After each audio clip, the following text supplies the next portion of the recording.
Order in the court. Order in the court. Honorable Judge Picklefuck presiding. You may be seated.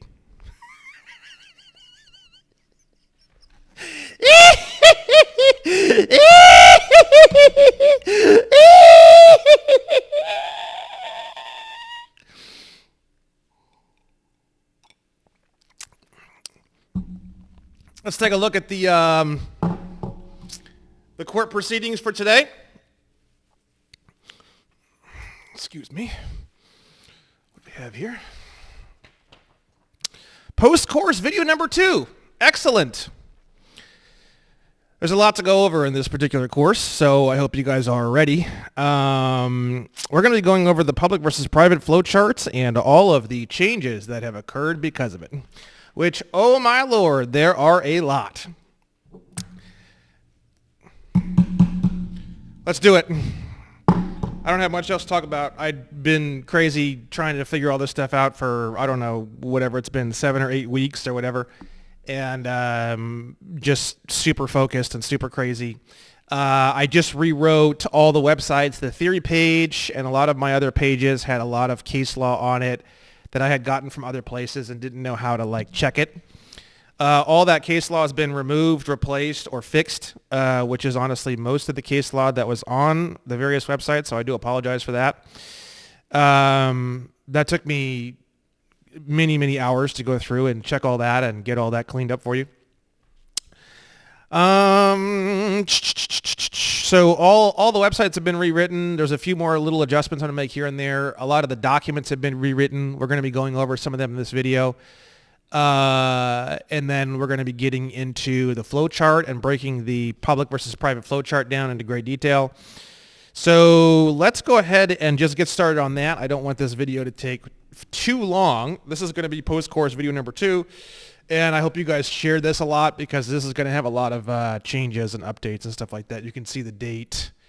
Today is December 10th.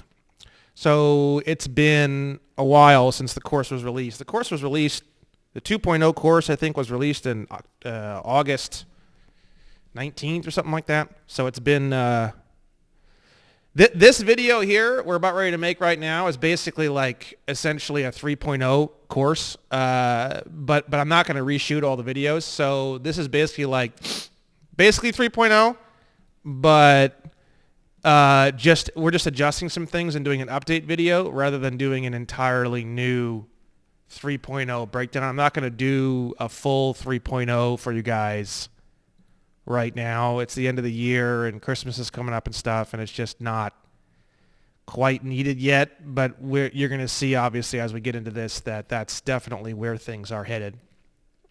And this video is pretty much the beginning of a 3.0. So, oh well, it is what it is. Okay, guys, so here we go. We're going to zoom in on this a little bit more. Let's see here. Let's do, whoa, nope, that's not going to work. Let's do 50%. That'll probably work. Maybe a little bit less than that, 25%. Okay. Okay, so here is the new public versus private flowchart. Let me make sure I'm with you guys. Yeah, we're all good. 25. Good. So this is, as you can find on the Nation of the Amnesty Coalition page, right?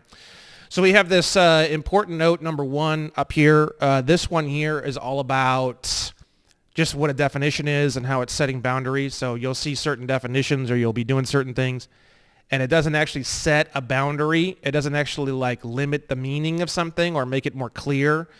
You can use that in court or use that in your proceedings or use that with these companies or whoever and just tell them, look, that's not a definition. I need an actual definition. For example, if it uses the same word in the definition, it's not a definition. So that's their problem to handle, not your problem, right? This important note here is just a piece of case law from the Supreme Court talking about a bunch of different versions of the term United States. Okay? And then important note number 3 is something that I found through this dude's Substack account named Mark something, and it shows you that capital letters are used to show incorporated areas, like capital T for territory. That means incorporated area, and then lowercase t means unincorporated. The same thing for the word federal, same thing for the word state, which is a great find. We needed that. I was looking for that for a long time. And then this is basically just the basics of a contract, offer, acquiescence. You guys know this if you've already been through the course. So this is just for like the spinal cord of everything. I decided to put that there above this whole flow chart. So now getting into the flow chart. We have the private on this side, on the left-hand side, right? What is the private? Not operating under the laws of the nation of which the term is relative to. Example sentence would be, this trust is private in relation to the nation called United States, right? So pre-1871, pre-14th Amendment state citizens would be found here. This is the Republic, right? The Republic is all of the original unincorporated states of the Union as they were known prior to 1871 and the advent of the 14th Amendment, right? So we have the definition of private person here from Black's Law 5th edition, which is great, more clarity here. Term sometimes used to refer to persons other than those holding public office or in military services. So what does that tell you? The public is public office and military service, which you're going to see more of as we go through this. The private is not those things. The problem is that most businesses are registered as U.S. businesses, and then they have withholding agents through the IRS, which basically means they are essentially government. They're basically an extension of the government, so they would be, by definition, extension of public office. That's kind of how everything has gotten moved into the public over the past 100 years or whatever it's been, right? So diplomats, churches, nonprofits, and NGOs are here.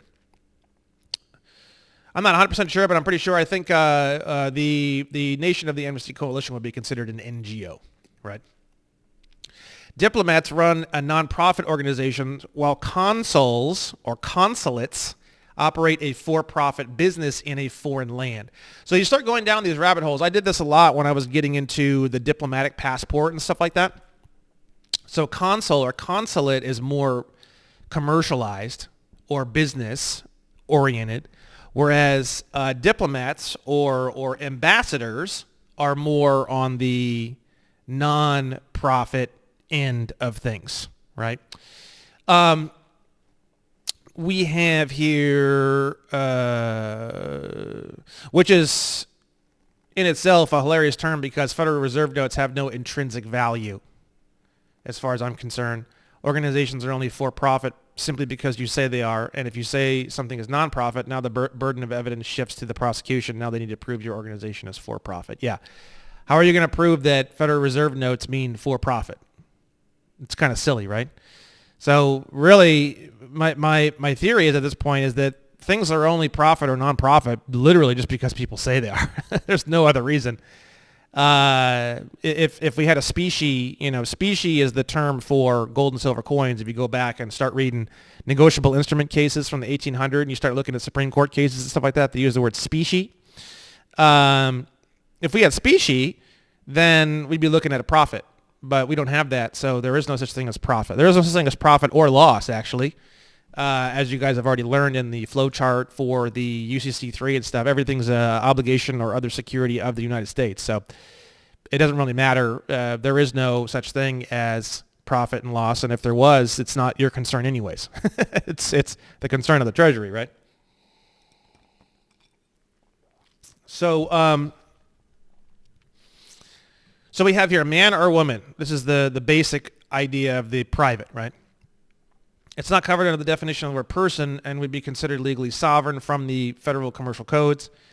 Terms for men or women within the public. Non-resident, non-citizen, foreign national, sovereign, free inhabitant. This was used before the 14th Amendment to describe state citizens relative to slaves. You can look up cases using Google Scholar. I wanted to show this to you guys. You guys have been asking. Joey Kimbrough just showed this to me, right? So you can go to Google Scholar, and this is probably the easiest way to look up case law. I've had no issues looking up case law. If I can't find it here, I just Google it, and I'll find it someplace else. But you can just type in negotiable instruments, and it has all these different cases where the term negotiable instruments is used in the final judgment or whatever that was given by the court. Now, you can go over here to select courts, and let's say you're in Missouri. You can just select Missouri courts. Select all, clear all, or you can do clear all over on the federal side. You can do just U.S. Supreme Court cases. And then at that point, you would click on done if you just wanted to search only Supreme Court. And then now what we're looking at is we're looking at U.S. Supreme Court cases that have the term negotiable instruments in the terminology. And you can see right away we have the years, 1976, 1858, 1842, 1943, 1873. So let's say we wanted to type in endorsement. And as you can see, the word endorsement, it's all 1800s. 1895, 1880, 1864, 1877, 1881. So let's say we're going through here. We want to find something for a court case or a lawsuit. We're suing a bank because they didn't accept an endorsed instrument. So we're going to look here and we're going to find and we're going to see the indictment lacks the endorsement, a true bill, as well as the signature of the foreman of the grand jury. So this looks like something involving some sort of criminal case or situation because it's talking about an indictment. Probably wouldn't want that one. Negotiable, bill of lading shall be negotiable by endorsement. Interesting. Okay. So we're going to go through here. We're looking for, can a payee of a check whose endorsement has been forged or made without authority and when payment has been made by a bank on which it was drawn. Okay, interesting. This one looks interesting. So we're going to click here, and then now it shows us the whole thing, and we can go through and we can use like a find feature, and we can type in the word endorsement, and now we can go down and we can search through here every single point where it has the word endorsement, and we can look and see if we can find quotes or information that we need for the case that we're putting together. Okay. I've never used Westlaw. I'm sure it's better than this, but to be honest with you, I'm pretty happy with this as a system. It's really kind of blown open my whole situation, and you're going to start seeing all the new documentation. It's going to start having all sorts of cases on it. I'm going to start putting case law on W&W, Williams & Williams, as I build it. You're going to see that coming in the near future, and then all my new cases, you're going to start seeing a lot of that implemented into my new cases. So I think this is really cool and can be used very, very usefully. So you can take that term that we were looking at earlier in the flowchart here, free inhabitant or inhabitant, and you can type that into Google Scholar. Let's go ahead and do that now.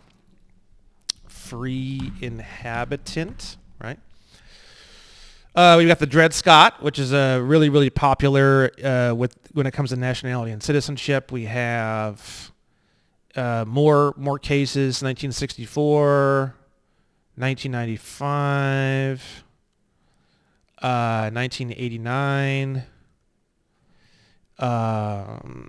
If you did of the Union, let's see what that does. Okay. So we start getting some other stuff here. Promotion of the Union. We have only the Supreme Court still selected. You can see it over here. It's in red. So anyways, that's how you do that. Very useful. Okay. And we're going to get back into this flowchart here. So in the public, Freeman, the slaughterhouse case uses this term. Also Freeman of the Union. The term is not capitalized. I had to capitalize it. It's the beginning of a sentence here, but it's not capitalized in the actual quotes, which you'll see in a moment. And then in the public, the only word that I've ever seen that comes close to the man is owner when it's used in relationship to the sole proprietorship, which we'll be getting into when we get into the public side of things, right? So here is some really cool supporting case law. The word person does not include the sovereign. This one here, it's a rule upon mankind in their natural state that every man is independent of all laws except those prescribed by nature. He is not bound by any institutions formed by his fellow man without his consent. This one's talking about no white man born within the limits of the United States and subject to the jurisdiction or born without those limits and subsequently naturalized under those laws owes the status of citizenship to the recent amendments to the federal Constitution. So this one's powerful in terms of saying that you have nothing to do with the 14th Amendment citizenship that was offered. Like, for example, what I'm doing now in my SBA case, which was remanded to federal court, and I'm trying to get it remanded back to state court, is the fact that I never needed 14th Amendment citizenship. All caps Brandon Joe Williams registered trademark did, right? So the thing is that I never needed 14th Amendment citizenship because I had original native citizenship, or however you want to call it, or original native nationality, or however you want to call it, which would be, I never needed the 14th Amendment's offer of citizenship. But all caps Brandon Joe Williams registered trademark did. So that's what this quote does. And then you also have, this is from the Slaughterhouse cases. We have a whole truckload of quotes, right?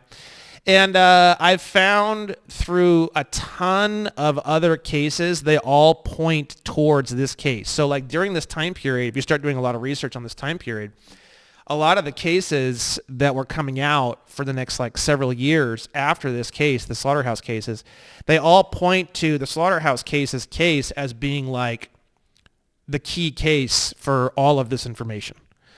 So all these quotes all come from that case. And in fact, just if I had to say, just read one case, in the whole world, if you were to read just one case and you never read another case for as long as you live, and it'll completely change your life, you want to read these Slaughterhouse cases. You'll go to Google Scholar and you'll click on case law. Thank you to Joey Kimbrough for showing me how to do this Google Scholar thing. I know it's so simple, but I just had no clue, and he helped me learn this. We're going to be doing a show with him on how he builds case law, too. He has a bunch of other tools, and we're planning on doing a show at some point in the future to show you guys. That'll be litigation video number whatever. How to build case law and how to build out more of the structure of the complaint and the pleadings. And then we're also going to be doing a video on the thing that we're doing a lot of research on right now is the rules of evidence. So we're studying those in great detail and implementing those into some of the new lawsuits that are going to be coming out. And then we're going to be doing some educational stuff on that to add to the litigation course. So going back to this, though, the slaughterhouse cases, right? Slaughterhouse cases, right? There it is right there, right? 83 U.S. 36. So it's not the shortest thing in the world. It's also not the longest thing in the world. It's kind of medium in terms of how long it is. It's got a lot of great footnotes at the end. This is literally all you need, bro. I mean, this is like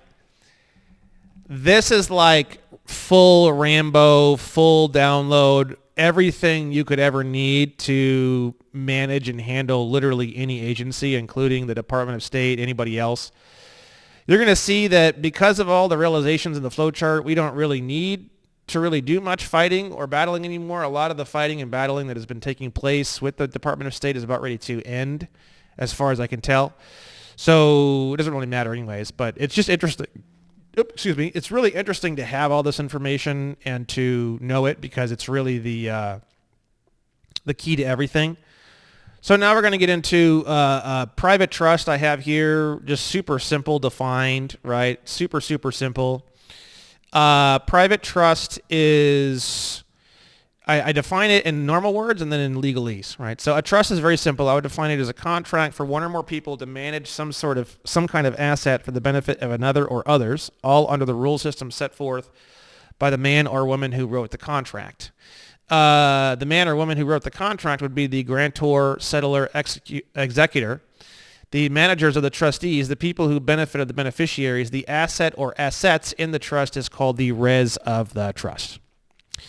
A private trust would be a trust that is not operating under the laws of the United States, was not born in the United States, and has never been naturalized into the United States. This is in relation to the definition of U.S. citizen from 28 U.S.C. 9102 subsection 18. In the public, this would be called a foreign trust because it is foreign to United States, the incorporated element, right? It's all relative. Everything is relative. Private is only relative to the public, and the public is only relative to what is outside the public, right? That meant to be private. I need to adjust that. And private is only relative to what is outside the public. Let me pause the video for a moment here. Okay, so I just made that adjustment. Let's see here. So I just made that adjustment here. You can see relative to the public and quote-unquote private is only relative to what is outside the public, right? So then we have corporation sole. Corporation sole is basically like the sole proprietorship, but in the private. And there's not a whole lot of information on it, to be honest with you. So I just have some info here that I found in a court case and under the definition of corporation where it says aggregate and sole. I don't know everything about this. I don't know exactly how we can use it. I'm not super concerned with it at this exact moment, but I wanted to show it to you guys. Now we're going over to the public side of the equation. So in the public, definition of public, operating under the laws of a nation, incorporated into the legal structure of a nation. Within the United States, it would be defined as to operate as an officer or employee of the federal government in a business capacity. This is because of the Commerce Clause of the Constitution, which gives Congress broad power to regulate interstate commerce and restricts states from impairing interstate commerce. This is what gives United States what is called plenary power. Here is a quote from Cornell Law regarding the term plenary power. Plenary power refers to the complete or absolute authority granted to a governing body over a specific area without limitations, enabling them to exercise significant control and discretion over relevant matters. This term is frequently used to describe the commerce power of Congress. Under the Commerce Clause, Article 1, Section 8, Clause 3, Congress is granted full power over interstate commerce. And if you look up a lot of the information about, let's see, we look up 4 USC 71, I believe it is. It says that the seat of government included within the present limits of the District of Columbia shall be the permanent seat of government of the United States. And then if you look more into this, you'll see that Congress is in charge of this area, not in charge of everything in the country. So in order to get in charge of everything in the country, they had to create these corporations, which we're going to get into in a moment. The corporations are in that area, that zone, right?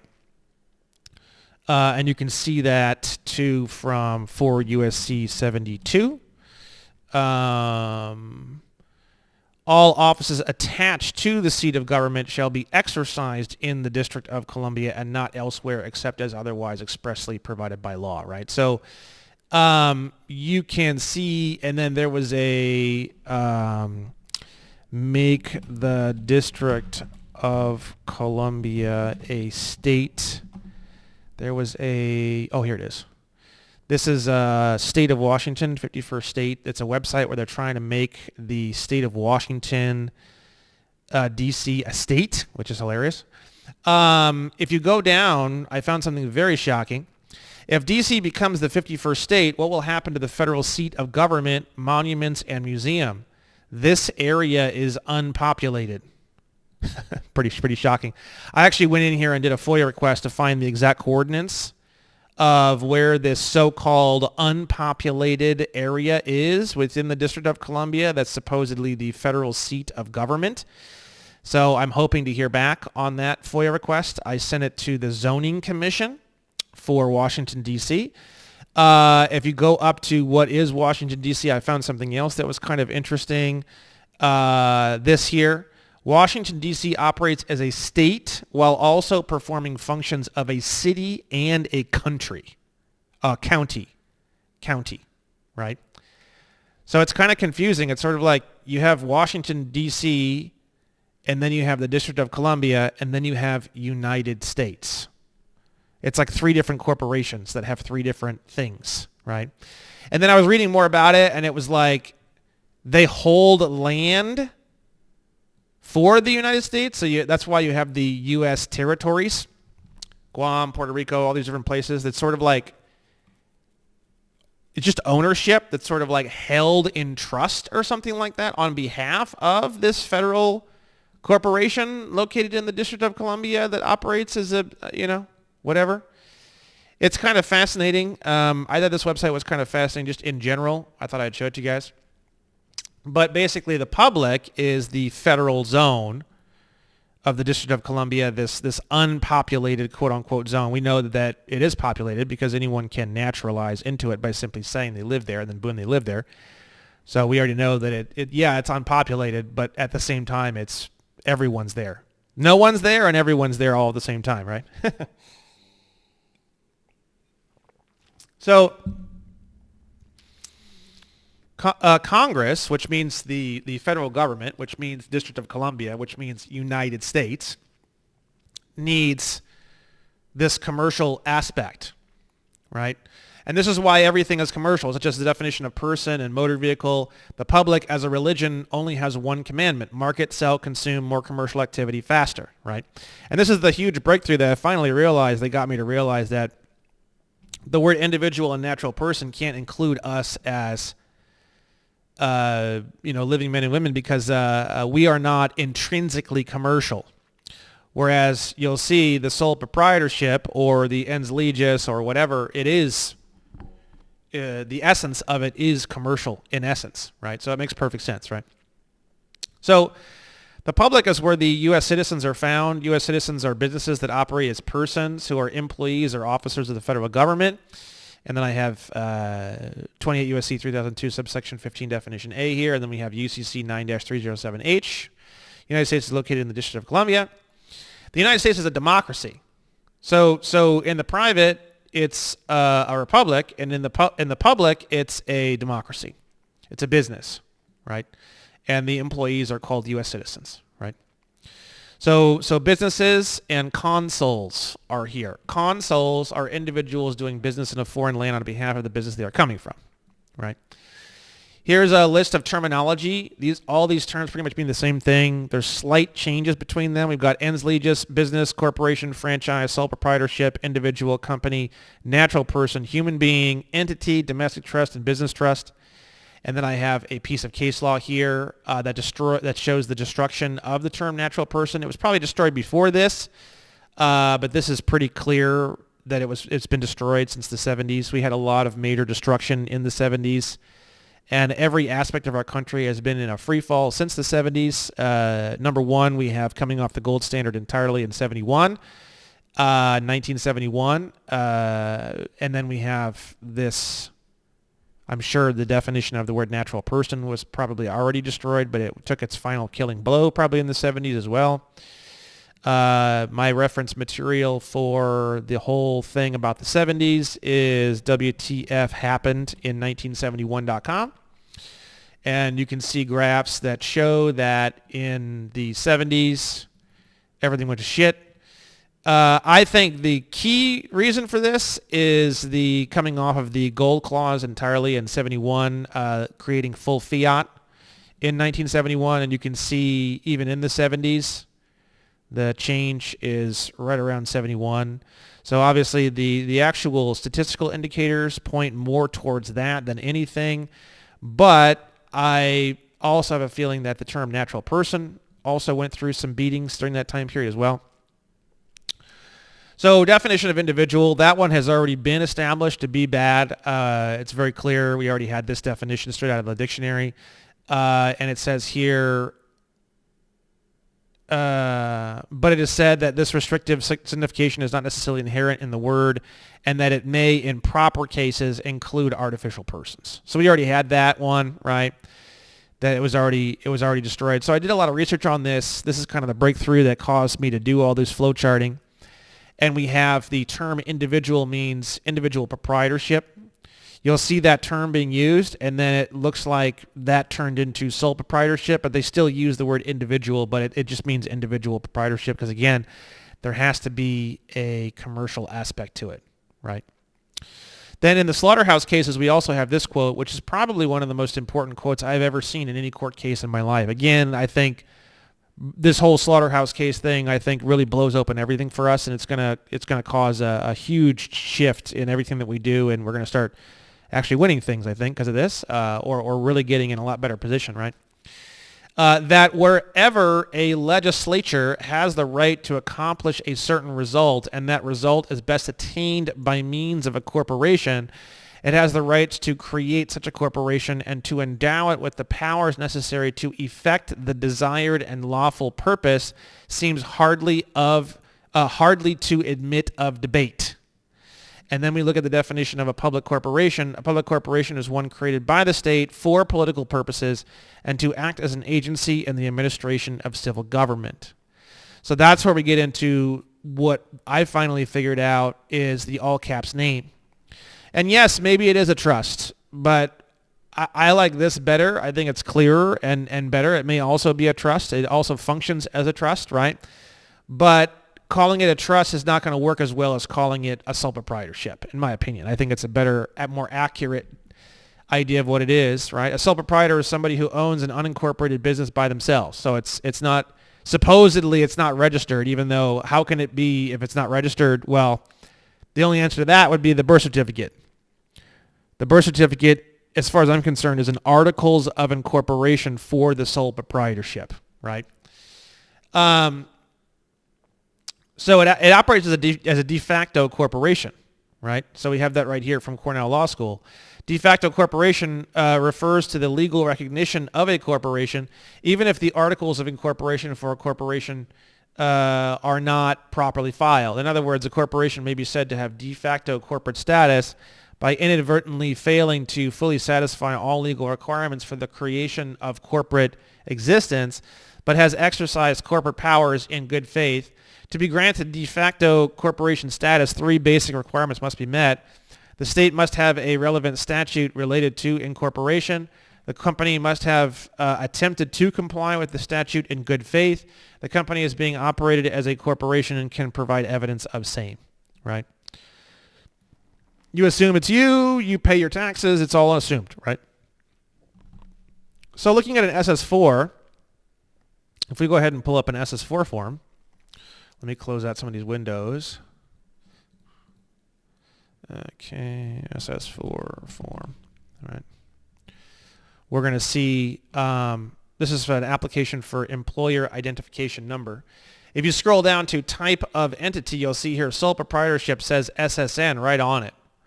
They're very clear. The social security number is the tax identification number for the business called a sole proprietorship, which is simply your name in all capital letters.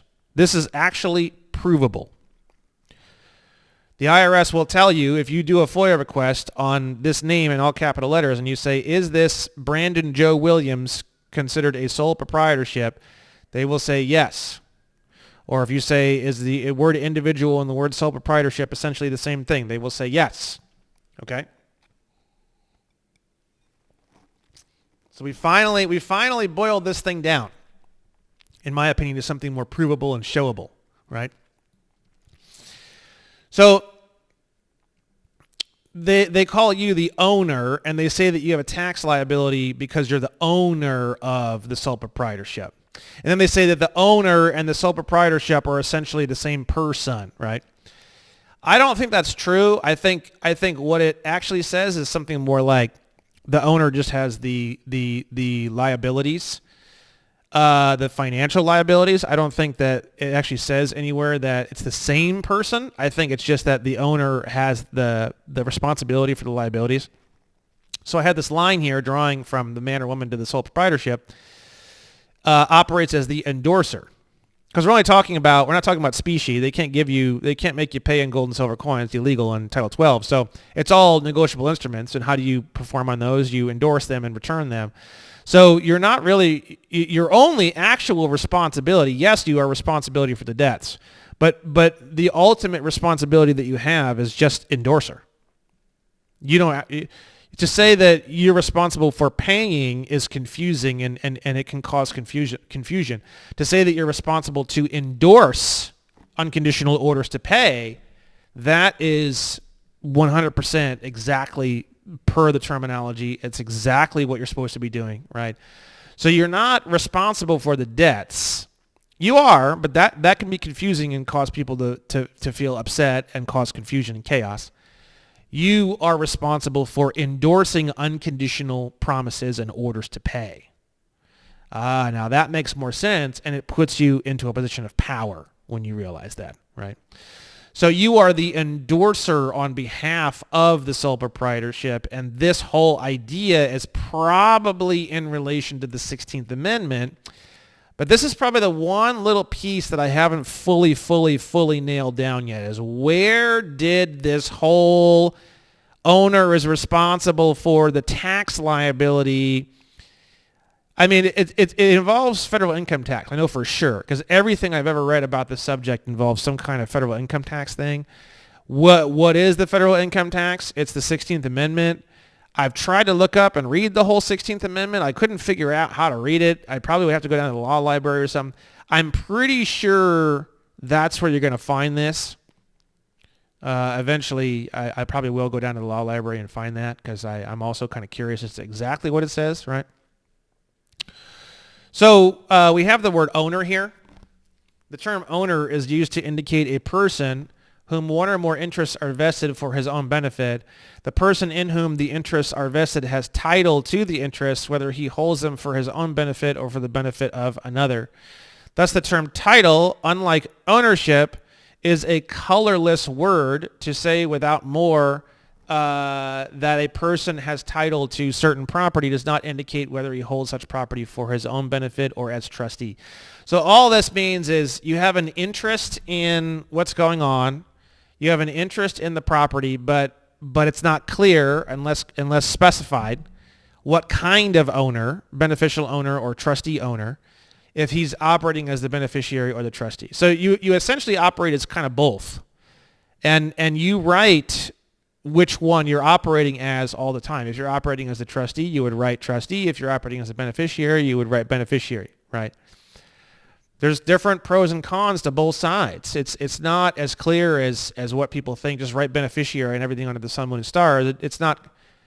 That's not quite what it is. Because if you're actually trying to deal with the thing and you're trying to move the thing around, or if you're naturalizing the sole proprietorship, you wouldn't be the beneficiary. I don't think you'd probably be the trustee, right? So you're constantly flip-flopping to both sides, basically. That's essentially what I've kind of figured out with this, right? Owner appears to be the only word that points towards the man or woman, but it's not clearly defining the man or woman, but it's the only word in the public I can tell that would point directly at the man or woman, right? So then we have the tax code, 26 U.S.C. 7701. We have the definition section, definition 14. The term taxpayer means any person subject to any internal revenue tax, right? We've already covered that before, right? So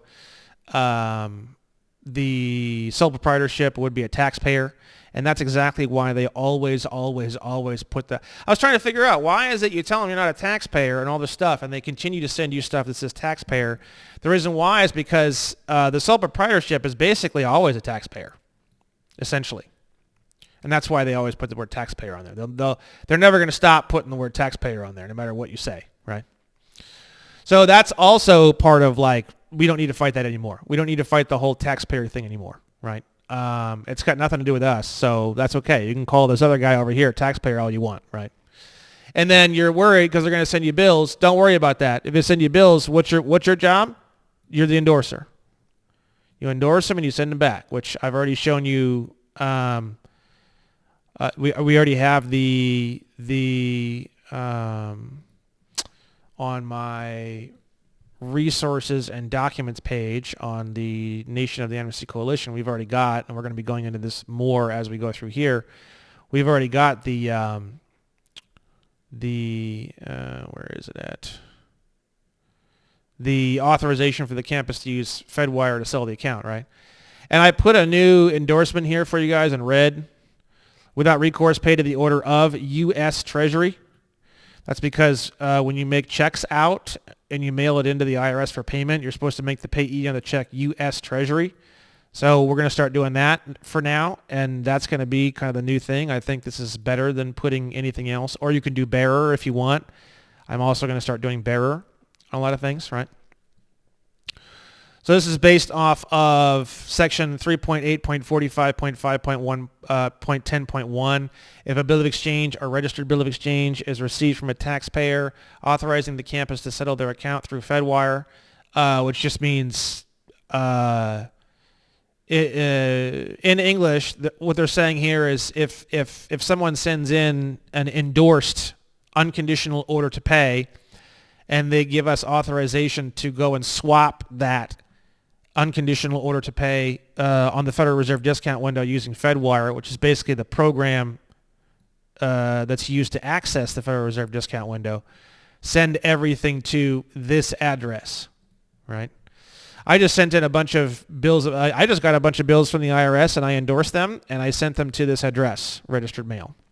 So I just did this. I'll definitely be keeping you guys posted as to how that works. And then please find the enclosed bills of exchange, all endorsed as qualified and special endorsement for your processing in accordance with UCC 3-301 or the state adaptation equivalent and IRM section 3.8. Blah, blah, blah. So that's it. It's very simple. Very, very simple instructions. We're going to be getting more into that a little bit later in this video. But this is what I'm talking about when I'm talking about the endorser. This is your only job. To endorse and return. Not a big deal. So 26 USC 7701 subsection 26 is also where we start getting into public versus private. The term trade or business includes the performance of the functions of a public office. And then if you look up the legal definition of the word includes, it means defined by only the following mentioned items. So if we reread this in English, the term trade or business involves only and exclusively and does not include anything else here not mentioned, the performance of the functions of a public office. Okay? So when you understand that, you understand, okay, so the sole proprietorship must be involved in the functions of public office, and it is. It's a government business, right? So that's how all this works, right? And then this is also another thing. This is actually what killed the revocation of election for me. The revocation of election has been killed and replaced, which we're going to be getting into in this video, which I know is pretty shocking. Persons residing outside the United States, if any citizen or resident of the United States does not reside in, is not found in any United States judicial district, such citizen or resident shall be treated as residing in the District of Columbia for purposes of any provision of this title relating to jurisdiction of courts or enforcement of summons. So what that means is no matter where you naturalize to, the sole proprietorship to, no matter where you say it came from, no matter what you do with it, it makes no difference. When it comes to jurisdictions of courts or enforcements of summons, they just stick the goddamn thing back into the District of Columbia regardless. So the revocation of election to be treated as a resident alien for the purpose of determining your income tax liability is kind of irrelevant because if they sue or do any sort of summons, it's totally irrelevant and it makes no difference, and they just override it, essentially, right? Plus, looking up the RoE in more detail, I found out that it has more to do with like a married couple, and there's like one of the spouses is doing an election, and then the revocation of election has to do with like the spouse who had originally elected is now no longer electing. So the RoE thing, I had a misunderstanding on that, and I think a lot of other people do too. So the RoE thing is kind of gone. We're going to be doing something different. I'll show you in a minute. So non-resident alien. Alien means any individual who is not a U.S. citizen or U.S. national. And that's straight from Title 8, Section 1101. I think like subsection 1, 2, 3, 4, 5, 6, like it's one of the first definitions. So the word alien by itself, we've already got a situation where, you know, it's not a U.S. citizen or a U.S. national, right? So a non-resident alien would be a man of the union, which is what we saw in the private, and then that's a non-resident alien, whereas the U.S. citizen, which is the sole proprietorship, is not a non-resident alien. It's literally considered to be located in the District of Columbia forever, basically, right? So this shows that the revocation of election isn't workable. So I replaced that with this new process here. I guess you can call it a process. It's basically a glorified change of address, right? So I was looking at the Form 56. I was looking at some of the other forms, right? And a lot of those forms require the new responsible party to actually sign the form. So it's not going to work. So I found this 8822B form. It doesn't require the new responsible party to sign the document, right? So what I did was, you have these top three checkboxes, right? And then you have business name. I put my business name in there, and if you don't have a registered trademark, you would remove that. Handwrite your social security number here where it says employer identification number, because if you put the dashes in, you can't type it with a computer. If you don't put in the dashes, you can type all the numbers in here into the computer, but that second dash that the social security number has, the EIN number only has one dash. Social security number has two dashes. So if you put in both dashes, it won't let you type in the last number. It'll max out, right? So you can do one of two things. You can either handwrite the SSN here with the dashes, which is what I did, or you can type all the SSN numbers in with no dashes, or you could even type, the first two letters of the SSN and then a hyphen and then the remainder of the SSN, which makes it look like an EIN, but it is an EIN. However you want to do it, you just type the SSN in here. You type in the old mailing address. So this one here is wherever you received the bill at. So if you received a bill at a certain address, that would be the old mailing address. So just look on your bill, and whatever that address is on your bill, if it's CO, if it's a P.O. box, if it's your grandma's house, that's going to be the old mailing address. The new mailing address is going to be the one that's listed on that section in the IRM that we were looking at. Where's it at? This one. If a bill of exchange or registered bill of exchange is received from a taxpayer, blah, blah, blah, send it to this address, right? Now, if you type in room 3413, Department of Treasury, room 3413, Department of Treasury, you can look it up and you can see that there's this guy named like Scott or something. What's his name? Paul Curry. Now, the thing is, Paul Curry might not be there tomorrow. So you can type in Paul Curry's name if you want. You can put him as the new responsible party, but it doesn't say that in the IRM. It says that you put the new responsible party's name would be the Department of the Treasury, Office of Executive Secretary, right?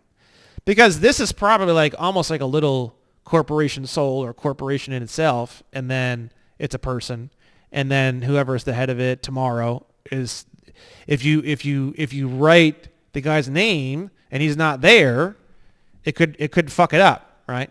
So it's better. I think it's better to just put this. This is all brand new, so and then I put new business location. We have the new mailing address is that same address we just saw, 1500 Pennsylvania Avenue Northwest, room 3413, Washington D.C. 2220, right?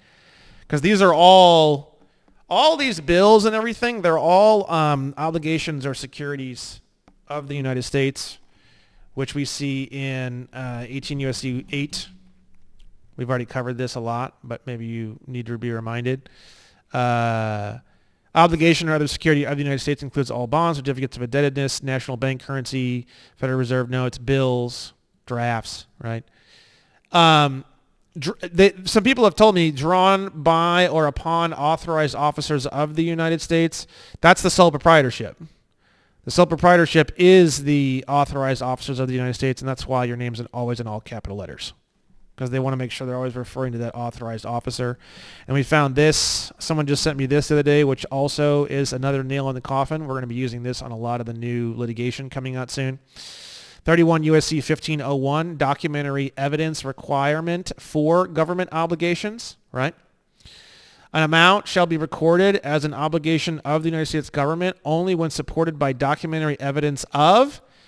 Some of these are really, really shocking. You should definitely read these. Look at number 2 is absolutely shocking. A loan agreement showing the amount and terms of repayment.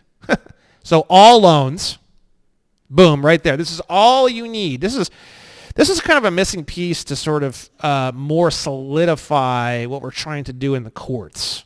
So I think this is a very, very powerful thing. This was just found like 2 days ago. I'm going to be putting this to maximum use. And then my federal case with my utility company was dismissed. It's okay. I got a whole stack of new bills sitting right here. I just ordered a new stamp, and then I'm going to be applying this because look at this bad boy. Subsection A8 is going to blow your fucking socks off. Services provided by public utilities. My God. Look at this one. A liability that may result from pending litigation. Look at this one. Employment or services of persons or expenses of travel under law. Pretty fucking mind-blowing, bro. Pretty mind-blowing stuff, okay? So this, I'm going to use this. I'm going to do pay to the order of bearer with these new bills. I'm going to put on there, like for ease of negotiation, I've sent this back to you. And then I'm going to use this, subsection A8, for the public utilities. And then I'm going to send a whole bunch of them. And instead of sending it straight to the lawyers, which is what I did last time, I'm going to send it to the payment area. And then I'm not going to sue in federal court. I'm going to sue in state court. And I'm going to use the California Commercial Code versions of UCC Article 3, which is the exact same thing word for word. Every word, every comma, every period is exactly the same in the California Commercial Code. So it's going to be a completely new lawsuit, and it's going to be 1,000 times better than the one I just had in federal court. They dismissed it for lack of jurisdiction because we're in the same state, which I'm not even going to try to appeal it because it's honestly pretty true. I kind of fucked that up. So that's all going to be shifted over for this new set of bills, and time for round 2, basically, is what I'm going to do with that, right? So let's go to, where were we at? We were on the flowchart, I think. So this 8822B, let's go back to that. That's where we were at. So a new business location, I'm just trying this out. I think this is actually better. 123 Purple Monkey Lane, Pickle-Taria. And then below that, foreign country name, the nation of the Amnesty Coalition, not applicable for county and not applicable for postal code, right? New responsible party's name, Department of the Treasury, Office of Executive Secretary. New responsible party's social, ITIN, or EIN, unknown. I tried to find, I couldn't find it. If anybody could find that, it'd be nice. I could put it in there if you can find it. And then this is the phone number to the Treasury.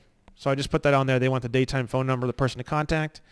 And then what I did was, as per, let's see. I'm going to go to the UCC, the negotiable instruments flowchart. And we're going to find something really quickly that I was using before. UCC 3-402B1. UCC 3-402B1 is if a representative signs the name of the representative to an instrument and the signature is an authorized signature of the represented person, the following rules apply. 1, if the form of the signature shows unambiguously that the signature is made on behalf of the represented person who is identified in the instrument, the representative is not liable on the instrument. I'm not totally sure you need this specifically for the 8822B because it's not really in itself an instrument necessarily. But I did that here by Brandon Joe Williams, comma, representative for all caps Brandon Joe Williams registered trademark, comma, represented person without prejudice. I think you'd be okay just doing signature, comma, agent without prejudice. And then the title here is beneficiary of all caps Brandon Joe Williams registered trademark. And again, you wouldn't use registered trademark unless you have a registered trademark. I don't know why people are asking me about this. It's fucking stupid. If you don't have a registered trademark, you wouldn't put registered trademark. If you have a registered trademark or a pending trademark, I think there's a pending trademark symbol too. I forget. My registered trademark is completed. It's like a year and a half process, and I completed the whole process all the way to the end. So I have a fully registered trademark. So I use the registered trademark symbol. And people ask me how to do that. I had someone help me. Find someone to help you. This is not some crazy, weird thing that requires you to go into some deep, dark rabbit hole. You're going to file a registered trademark the same way you would register trademark Bob's Plumbing Incorporated. It's the same fucking process. It's not that complicated. You can hire someone to do it. You can hire a bar card to do it. You can do it yourself. You can look up videos on how to do it. It's not something that I'm probably going to be teaching. I may at some point, maybe, but it's just I don't teach a lot of stuff that you can find a ton of decent information about online. And I typically don't teach things where you can find lots and lots of people that you can pay to help you do it. That's not really stuff that I usually get into. As you guys know, I teach all the crazy, insane shit that's all fringe as fuck that no one knows about that everybody thinks is fucking crazy. That's the stuff that interests me. So that's why I teach it, because that's what I'm studying. I'm not studying fucking normal shit, bro. So what this is, there's an attached letter that goes with this, right?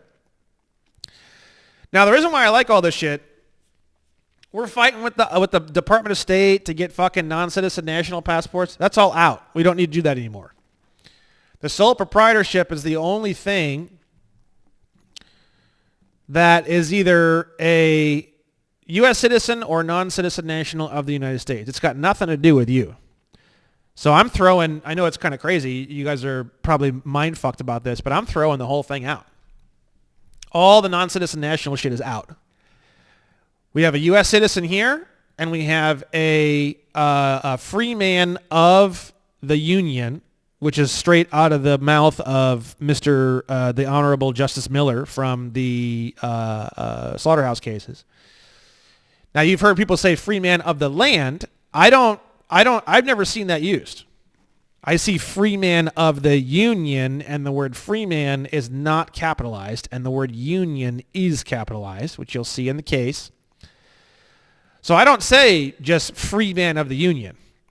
I say, quote, free man, end quote, of the, quote, capital U, Union, end quote, as mentioned by the Honorable Judge Mr. Justice Miller from the U.S. Supreme Court case, Slaughterhouse Cases, Supreme Court 83 U.S. 36. See? Completely different than saying, I'm a free man on the land. Completely different. You're saying it within the confines of something that the legal system will actually be able to hear. That's what we're trying to do, right? So the whole, you know, I know it's kind of shocking, but the whole state national thing. Well, state national still exists. You're a national, which means somebody who's pledged allegiance to a state of a unincorporated state called California Republic, which is under the 1949 Constitution. Blah blah blah blah. That's all real, right? We're kind of going back to our roots in a way, right? The non-citizen national thing or U.S. national thing, that's out. So the two big things that are out is the non-citizen national and the revocation of election. Non-citizen national is being replaced. I've already got all new documents for you. It's actually much simpler. We're not going to be fighting with the Department of State anymore at all. We're not going to be fighting about social security numbers. We're not going to be fighting about the passport not saying U.S. national on it. All this is out. We're not going to be fighting to get bank accounts. The amount of fighting and battling and bickering that's going to be going on because of all these new realizations and changes is like, I mean, I wouldn't even be surprised if 100% of all the issues we've been having, which isn't very many, by the way, are all going to be eliminated by these new things that we're going to be going over. So it's huge. This brings the difficulty level of all this information way down. I mean, these new breakthroughs, it's annoying, and we're having to change some things, yes, but what's going to come of it is a whole new dawn of ability for people to apply this information and do this information with such ease. I mean, we're really moving into a whole new evolution with this. This really is 3.0. I'm telling you. Okay, this is huge. We don't have a lot of issues, but the little bit that we do have make a lot of noise. So I'm telling you, just across the board, everything's about ready to get a whole lot simpler with this. Okay, so the 8822B has this cover letter, address change, and permanent authorization for the campus to settle the account of a taxpayer using a bill of exchange or registered bill of exchange that is processed through Fedwire. It's all their words. We're not using any of our own words, right? We've got who it's coming from, what it is. You can get this document on the resources and documents page on the Nation of the Amnesty Coalition. And then we have this little joke here. I put this as like a little bit of a joke. Please view backside of this communication as double-sided to save paper and protect our Earth. It's kind of a joke, but I wanted to make sure that this could be printed just on one sheet of paper. Let's start doing things just one page, brother. One piece of paper. Easy peasy, huge margins. I want to simplify everything, bro. I want everything to be as simple as possible. We got to get away from these 10, 12, 15-page docs, man. I'm telling you, it's so bad. I mean, we're a lot better than a lot of people out there, but we've got to get more concise. We really have to, right? So then we've got the quote here. The letter in the enclosed 8822B constitute a permanent authorization for the campus to settle the account of the taxpayer, all caps Brandon Joe Williams registered trademark, and all DBAs, using any generated bills of exchange processed on Fedwire, FedNow, or any other system that may be available to settle debts. The following spellings of the trade name, all caps Brandon Joe Williams registered trademark, are DBAs of all caps Brandon Joe Williams registered trademark. 1, Brandon Williams.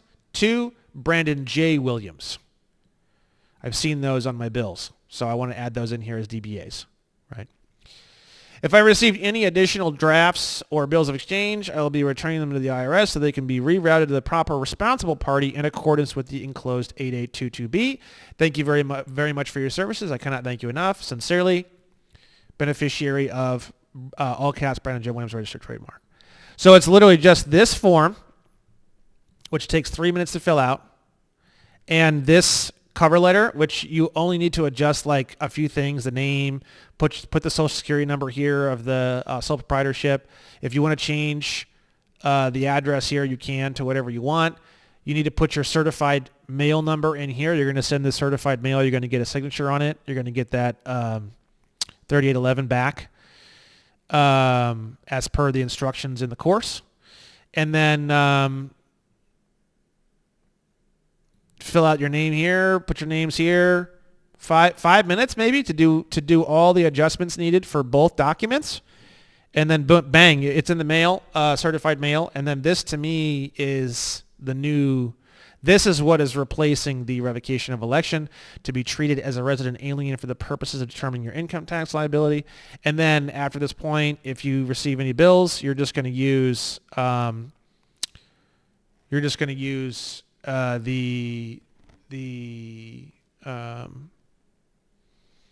the other one, the one that we use for sending in it looks the same as that cover letter. Which one is it here? The authorization for campus to use Fedwire to sell the account. And then on the endorsement for these, if you do get bills from the IRS, the endorsement's going to be without recourse, pay to the order of U.S. Treasury. You can hand write that on the document. You do not need to use a stamp. You can if you want. And then below that's going to be by, BY, colon. You're going to sign there. And then below that, you're going to write your name legibly, because signatures are not always legible, right? And then you're going to have this attached form. So if they send you a bill of exchange, which is an unconditional order to pay, you're going to endorse the original that they sent you. And then because you're sending back an original, you're going to scan them in your computer so you have records of everything that you sent and everything that you have. But when you send back original bills of exchange, like for example, when I send back all these bills that I got for my utilities, it's the originals that they sent me with the folds and everything. I'm going to send that back registered mail because those are actually originals. If you're just printing shit off the internet, like bills or whatever, I would just send those certified mail because you can just replace them really easily. Originals are quite a bit harder to replace, so I send those registered mail. I think it's better. I think it's personally a little bit better, right? And then this is it. It's just a slightly adjusted version of the same cover letter, and you're just going to attach whatever bills of exchange that you've been sent with this and send this back, and then you're going to send this to the Treasury at that same address and everything. So I think things are getting a lot easier and a lot simpler personally, and more honest and clearer. Like, for example, people are asking me like, oh, do we do to our, pay to the order of my all caps name? Do we do pay to the order of bearer? Do we do pay to the order of... So basically, I'm starting to realize that pay to the order of, it's just like writing a check. Whoever you would write a check to you can write it to yourself. They just won't be able to like cash it or whatever, right? So when you're writing on these IRS bills of exchange, these drafts, I think you're going to put pay to the order of U.S. Treasury, right? Which is another thing that I'm just now realizing kind of how this works deeper and deeper and deeper as we go, right? Let me close these out. And let's see here. We're going to keep these ones open, and we're going to close these. Okay, good. And we're going to close this one. Yeah, I think we're good here. Okay. So back to the flowchart. Okay. How is the sole proprietorship tied into the debt to create the slave system we see today? I've covered this in some places before, but we're covering it again here. 20 Code of Federal Regulations 422.104. So if we go to 20 CFR 422.104, who can be assigned a Social Security number? We can assign you a Social Security number if you meet the evidence requirements in 422.107 and you are a U.S. citizen, blah, blah, all this stuff. You need a Social Security number to satisfy a federal statute, blah, blah. Anyways, so these are kind of interesting, right? So what they're saying here is you has a special definition defined in 20 CFR 422.402. You means an individual who owes a debt to the United States within the scope of this subpart. The term individual means individual proprietorship. The term individual proprietorship means sole proprietorship. Okay? So in English, what does that mean? You means a sole proprietorship who owes a debt to the United States. We can assign a sole proprietorship that owes a debt to the United States a Social Security number. That's how you would read this. Okay? So what does that mean? It means that 1933, they took away all the gold. They transformed everyone into debt slaves. But what's funny is we're really not, because at the same time, all we have to do is just endorse shit. So yeah, we're debt slaves. We're debt slaves because we have to sign our name. That is the full extent of our slavery. We are slaves to sign our name on papers occasionally. So like someone's like, oh, we're debt slaves and fucking, I have to take down the whole fucking government, blah, blah, blah. All right, calm down there. We're really slaves that have to occasionally sign our name. That is the entire extent of our slavery. Is that correct? Is that proper? Is that cool? Is that okay? No. But it's not justifiable to want to go down and fucking start burning government buildings either, right? So you have to really understand. Plus, when they gave you this obligation to endorse things and create fucking negotiable instruments and all this kind of goofiness, they also gave you the ability to create all your own credit and create all your own money and create all your own currency and stuff. And they said that they would take care of it for you and stuff. So really, if you really want to look at it in its most basic sense, your only obligation is to sign some shit occasionally, which takes about 2 seconds, and then mail it in, which takes about 2 seconds. And in exchange, they've taken on all the obligation in the entire country, and you can get anything you want for free. So really, as far as I'm concerned, this whole like anger towards the government and anger towards the IRS and upset and frustration that people have about all this is actually very misguided. I think, in fact, we should be very thankful for the system. Now, I'm not saying the system should stay, okay? It's overly complicated and it's unnecessary, and I think as people learn more and more about it, they're going to be like, this is stupid. We should just have gold and silver coins. I don't disagree with you. I'm not defending the system. I'm just here. My job is just to figure out what the fuck's going on. My job is not to inject my fucking opinion and to get into ethics and morality and, oh my God, everyone wants to do that. It's all fucking pointless. The system itself does not care about your opinions of morality. You could talk about your opinions of morality from now until the end of time, and you could devote the lineage of all of your children to going around talking about the morality of all of these various things, and in 1,200 years, not a fucking thing will change in the system. It's fucking stupid, and you look like a fucking lunatic piece of shit, and it's sad and depressing and pathetic, and you really shouldn't do it. Okay, it's actually, I don't typically say that. I don't say you shouldn't do things because people do what they want to do. But it's fucking dumb. Like, I don't want to hear it. I just block people. It's fucking stupid. It's pointless. I'm here to learn what's going on, and then from there we can figure out what do we want to do about it. That's it.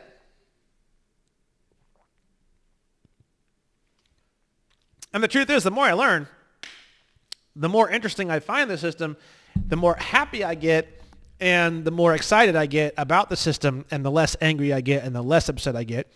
And the less angry you are, and the less upset you are, the better you can think. So anger and rage and all these things, and sadness and fear, these things hinder your ability to think clearly, use logic, right? So the farther you crawl up and out of the hole, the more overall mental and emotional power you have to climb up the hole faster and better. So I feel like what's happening with all these new discoveries is we're just unlocking a lot of additional mental and emotional power by eliminating, I think, a lot of emotional chaos that was there that I wasn't aware. I thought individual meant us. I thought natural person meant us, and it doesn't, because it has to fall within the Commerce Clause. It has to be commercial. So I'm learning. We're all learning. A lot of things that I teach, are all the same. There are some things that are changing. Everything that you guys have learned so far is all very applicable. Everything's okay. There are some adjustments. There are some things being adjusted, some things being moved, some things being eliminated, but overall, things are getting better, faster, easier. There's going to be less difficulties, less phone calls, less letters, less arguing, less confusion, okay? So getting into this whole you owe a debt to the Social Security, blah, blah, whatever. The individual that owes a debt is the sole proprietorship, and you as the owner are considered to be responsible for the individual's debt, but you're really only responsible for endorsing that debt. So again, your obligation is to sign shit occasionally. That's it. It's pretty simple, right? Here's an original quote that I found from the House Congressional Record. I made sure to capitalize or lowercase every fucking letter on this. I found the original text. So every single word, like the word nation is capitalized. I'm not too sure why they did that. The word government is capitalized. I found that kind of fascinating. I'm not even sure if they knew why they were doing that, but it is here, so it is kind of fascinating. Under the new law, the money is issued to the banks in return for government obligations, bills of exchange, drafts, notes, trade acceptances, and bankers acceptances, which is the same terminology you see in 18 U.S.C. 8, by the way. It's all the same wording.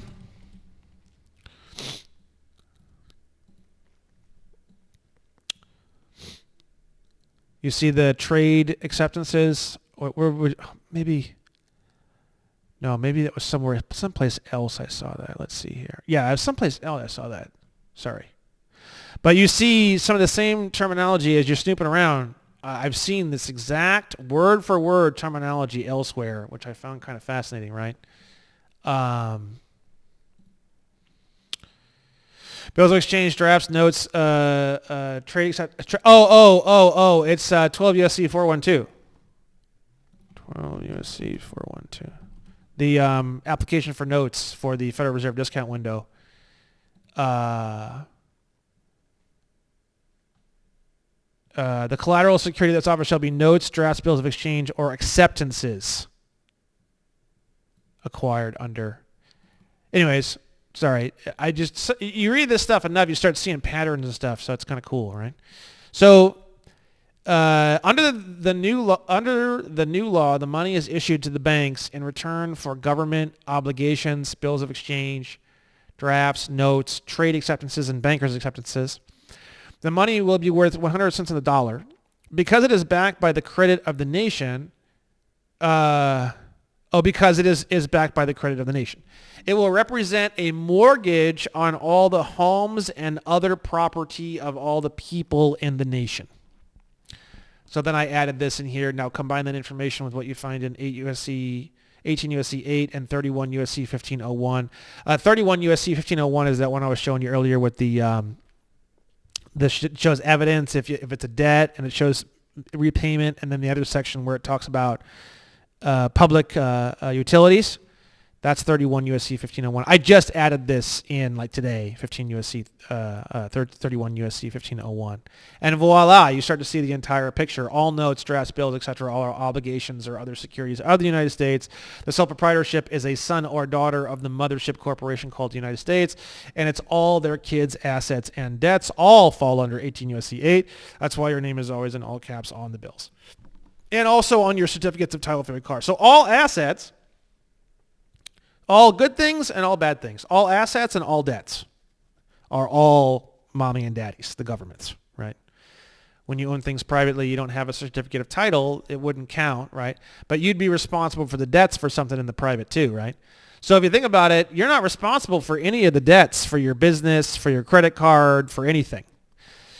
So people are like, oh, you need to get into the private and not be in the public and do all this stuff, right? Well, you could, or you could figure out how to operate in the public fully, which is kind of what I'm doing. If you want to boil down my whole platform into the most simple element, I'm actually going deeper into the forest of the public, and I'm trying to master the public.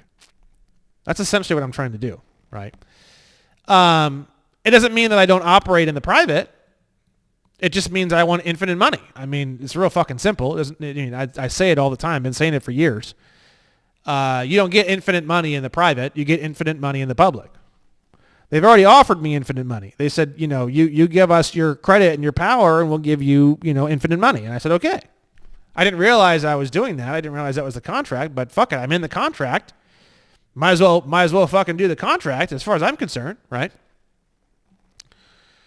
So now we're getting into a passport, which is in the public, right? The term passport, this is from 8 U.S.C. 1101, subsection A30. The term passport means any travel document issued by a competent authority showing the bearer's origin, identity, and nationality, if any, which is valid for the admission of the bearer into a foreign country.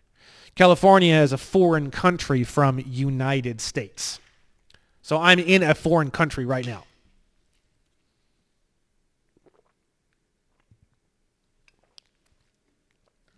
State of California is domestic. California is foreign. You guys should know that from the course already. The Title 8 definition of a person is an individual or an organization. The term individual is very carefully not typically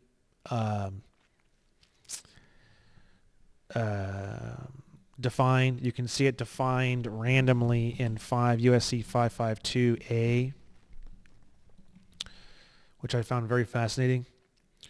The term individual means a citizen of the United States or an alien lawfully admitted for permanent residence, which I am definitely not either one of those things. And most people are not, right? The sole proprietorship is. And that's kind of where I started to kind of get into this more and more and more, right? So, the definition of organization can be found here, blah, blah, right? So I think it's an individual. Could be an organization, but I think it's an individual, right? The passport is issued by the Bureau of Consular Affairs, which also kind of blew my mind. So the whole stars thing, I know I said in 2.0, I don't think the stars mean anything. Now I really don't think they mean anything. A passport is a consular identification card. It is fucking diplomatic immunity. Even a fucking U.S. citizen has diplomatic immunity. You don't need to ask them for a goddamn thing. You don't need to do any non-citizen national stuff, U.S. national stuff, nothing. All passports are essentially consular identification cards for the sole proprietorship and its agent. This is why the stars on the passport don't matter. People with very low level of stars have experienced immunity. So there's some more info here, right? And here, this is something I wanted to share with you guys. So in 1856, if you look it up, so before 1856, did the states ever issue their own passports, right? Yes, states and other authorities in the United States issued passports before the Department of State became the sole authority in 1856. So when did the Civil War begin? 61. What was going on? What was going on in 1856?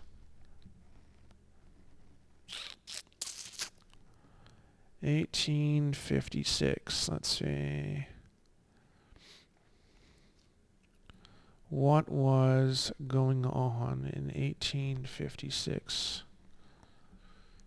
Tintic War in Utah. Dallas, Texas is incorporated as a city. Let's see here.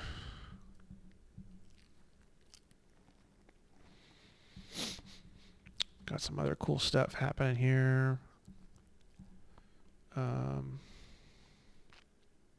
President Franklin Pierce.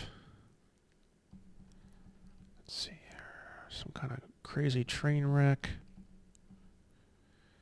U.S. presidential election. Okay, that may have something to do with it. There was a presidential election. Oh, here we go. What is this? Woodrow Wilson. Wait, Woodrow Wilson was born in 1856? That's kind of interesting. Let's see. Where is he at? Wilson. Let's find him.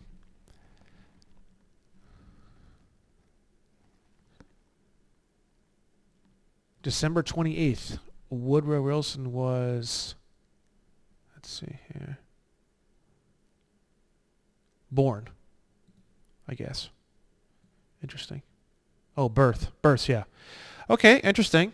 I don't really see anything here that would totally indicate why in 1956 or 1856 we have the elimination of the states being able to. But then it could be tensions toward the Civil War were already happening during that time. That's kind of what I had originally thought, because it was only 5 years later when it actually broke out. So maybe there was already some tensions. I don't know. Could be wrong. But the Department of State took over the whole thing exclusively at that point, right? And then nowadays, the Department of State, they won't even everything they say and everything they do is all 14th Amendment centric. So the thing is that I don't think, and I'm dead serious when I say this, I don't think, and I put it right here, I don't believe the Department of State has the ability to issue a passport to a man or woman of the Union without some kind of incorporated interface. They only have the ability to issue passports to 14th Amendment citizens or non-citizen nationals. A non-citizen national is defined as a sole proprietorship born in American Samoa or like one other location, which is fine. I don't even care anymore. So basically, this has all become very simplified. They pretty much only issue passports to U.S. citizens. The sole proprietorship falls within the definition of person, an individual or an organization.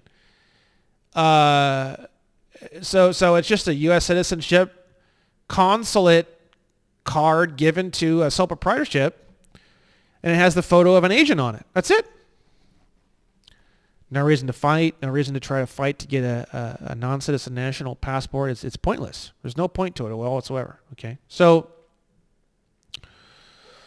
it's got nothing to do with you either way. So it doesn't really matter, right? It has to do with this other entity, right? So coming from that, so what I did was I rewrote the explanatory statement from scratch, like big time from scratch, right?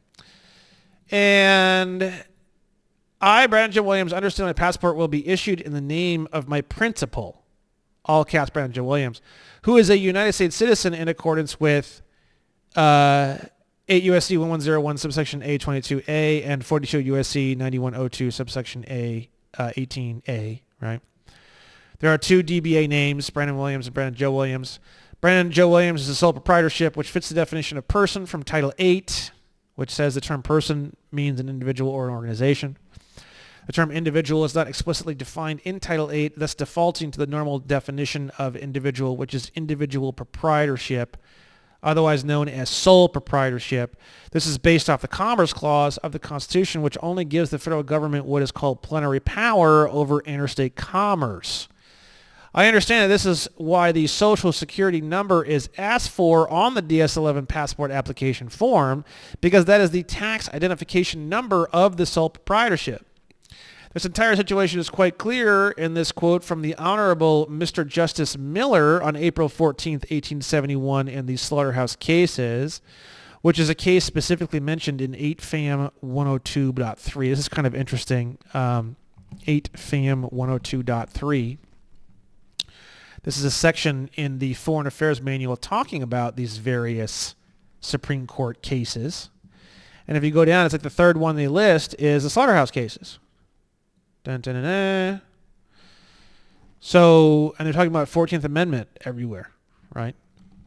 So really, as far as I can tell, the only thing that the Department of State will issue passports for is 14th Amendment citizens, which has nothing to do with you. You don't need 14th Amendment citizenship. 14th Amendment citizenship was given to the released slaves, the blacks that when they were released, they didn't have any citizenship. You can read these slaughterhouse cases, and they're very clear about that. They literally say, like in that one that I was showing you, that other one, is so crystal clear.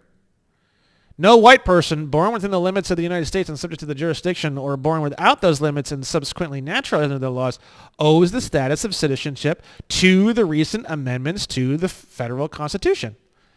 So what they're saying is white people have nothing to do with the 14th Amendment. Pretty wild, huh? So the history and aim of the 14th Amendment is well known, and the purpose was to confer the status of citizenship upon a numerous class of persons domiciled within the limits of the United States who could not be brought within the operation of the naturalization laws because native born and whose birth, though native, had at the same time left them without the status of citizenship. Those persons were not white persons, but were in the main persons of African descent who had been held in slavery in this country, or if having themselves never been held in slavery, were the native-born descendants of slaves. Prior to the 14th Amendment, it was settled that neither slaves nor those who had been such, nor the descendants of these, though native and free-born, were capable of becoming citizens of the United States. Right? So that's it. It's very simple, actually. And by using this case law, it makes it very, very simple for us to operate this way in courts and in a legal capacity, right? We're not saying anything. That's the big issue. All the sovereign citizen type people, they're screaming, I'm the free man on the land, I'm doing all this, I'm doing all that. We aren't doing any of that. What we're going to do is we're going to say, the Honorable Mr. Justice Miller on April 14th, 1871 said the following amazing quote, that wherever the legislature has the right to accomplish a certain result and the result is best attained by means of a corporation, it has the right to create such a corporation and to endow it with the powers necessary to effect the desired and lawful purpose seems hardly to admit of debate, which is the same thing you'll see over here in the purple. Very, very crazy. So We're not saying anything. We're just taking their words and plugging in their words, and that's how we're going to turn this thing from us having to argue every once in a while with these people to there's not going to be any arguing anymore, brother. I'm telling you right now. The sole proprietorship identified by the Social Security number is a person, as per most definitions used in the statutory system. The sole proprietorship is a public corporation, which is defined as the definition. This definition matches the above quote from the Honorable Mr. Justice Miller perfectly. The Honorable Mr. Justice Miller also uses specific terms to describe what he calls citizens of a state. The terms he uses are man to describe the state citizen prior to the 14th Amendment, free man to describe the state citizen prior to the 14th Amendment, union to describe the original non-incorporated states prior to the 14th Amendment. So using this terminology, the overall situation becomes quite simple to understand. We have a man or free man of the union who is the agent of a sole proprietorship, which is considered a person or individual or natural person. This is done in order to give the federal government plenary power via the Commerce Clause. I understand the passport you are going to be giving me is a consular identification card for the person named all caps Brandon Joe Williams, which if I was turning this in for myself, I'd have my registered trademark on there. But I took that off just for you guys. I'm not turning this in. This is just my passport's good for quite some time. 8 more years or 7 or 9 more years. Who is a sole proprietorship of which I am the agent of, which is why my photo will be on the book and card issued. This is obvious because the area of the Department of State that issues the passports is the Bureau of Consular Affairs. So in English, what is happening is the person called all caps Brandon Joe Williams, who is a sole proprietorship, is being given a consular identification card to commercially operate in a foreign land. Bingo. Bingo. Myself, described as upper and lowercase Brandon Joe Williams, as a man or free man of the union, to use the words of the Honorable Mr. Justice Miller, is the agent or owner of the business/sole proprietorship called all caps Brandon Joe Williams. Brandon Joe Williams, upper and lowercase, is not rebutting this assumption and is okay with using that sole proprietorship as a commercial interface to operate in the system, which is governed primarily by the state integrated commercial codes. I want to personally thank you for this service, and I want to personally thank you for helping me to have an interface to operate in the United States commercial world. In terms of the 2016 version of the U.S. Government Publishing Office Style Manual, Section 5.23, Brandon Joe Williams, upper and lowercase, as a man of the union would be an Indianian who is domiciled in the unincorporated 1849 Constitution version of State of California. Now I'm going to break this down for you a little bit because you guys are going to have to edit this part. This is going to be the most complicated part for people to have to edit, right? So if we go to the 2016 Government Printing Office Style Manual, we're going to go to this section 5.23. And I will show you how to do that. All right. 5.23. Nationalities, etc., and designated the natives of the states. The following forms will be used. Where am I at? California. So Californian. But where was I born? Indiana. Where's Indiana at? Oops. I actually screwed that up. Wow, it's Hoosier. It's legally Hoosier. I didn't realize. I thought Hoosier was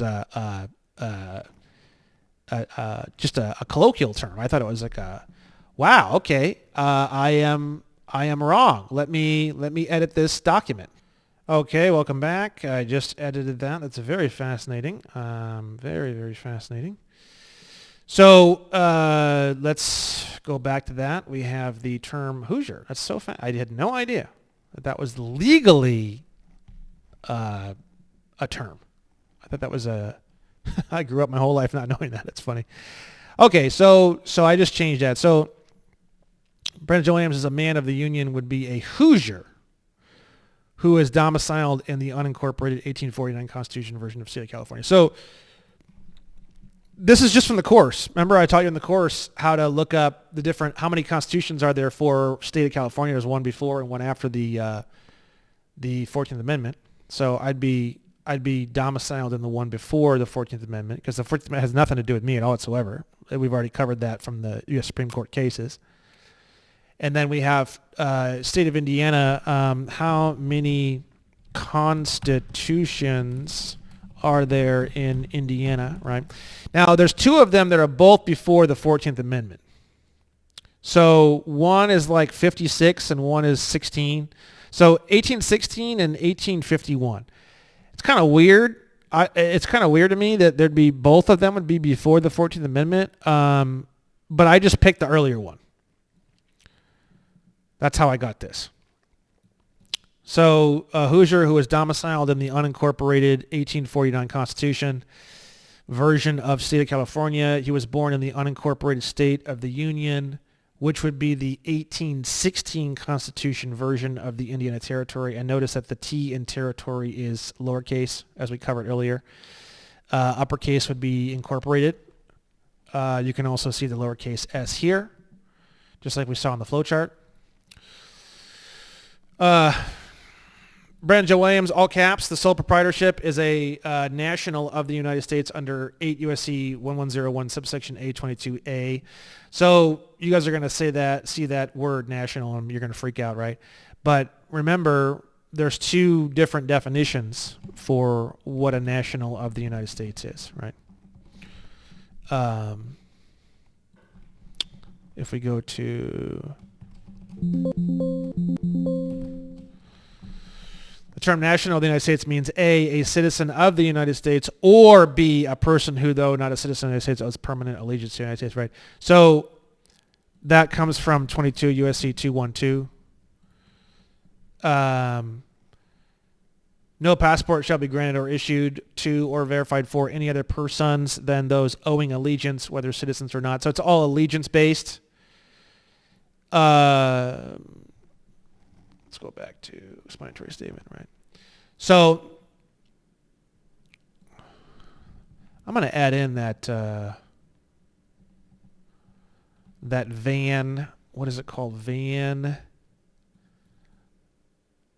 Valkenburg case. I think I'm going to add that in. Give me 1 second here. I'm going to add that in. Okay, good. So I added that one in there. Very pleased with that. Let me get this back open for you guys. So we have here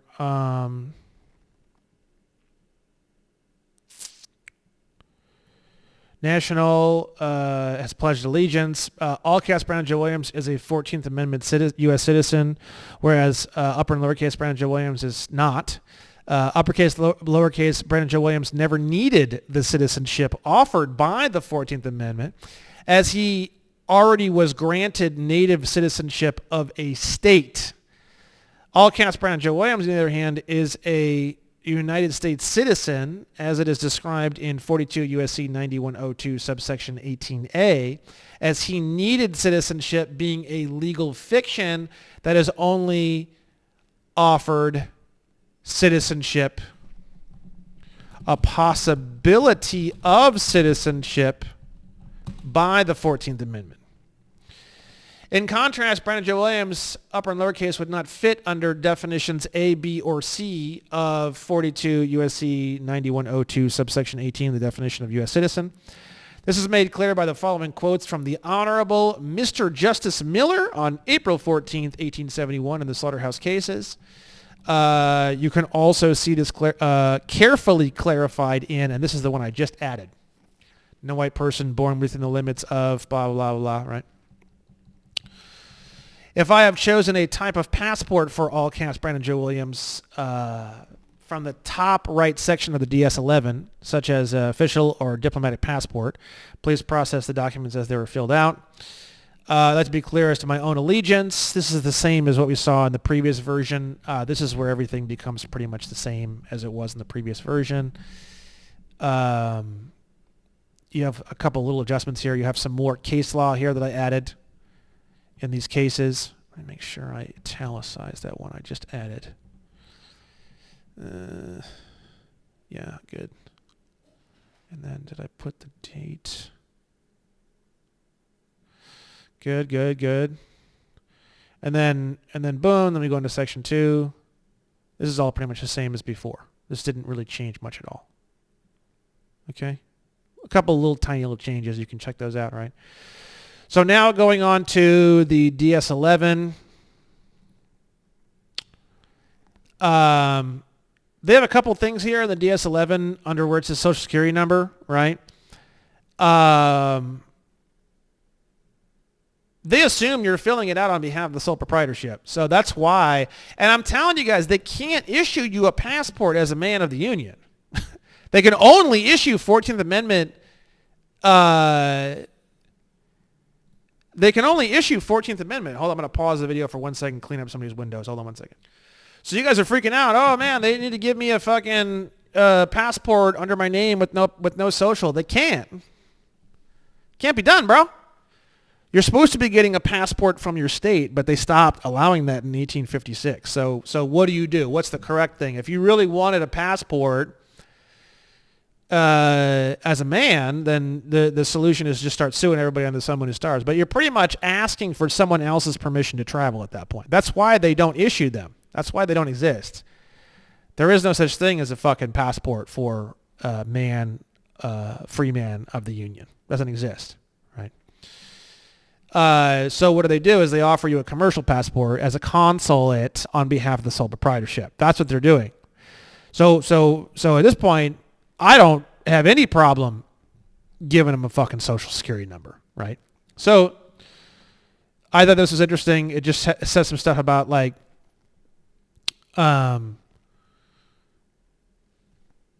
this is some stuff they list on the DS11, and they say that information to be provided, the taxpayer's TIN, if any,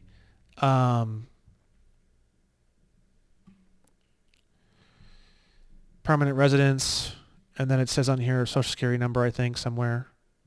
I thought this was kind of interesting. I wanted to show you this. But anyways,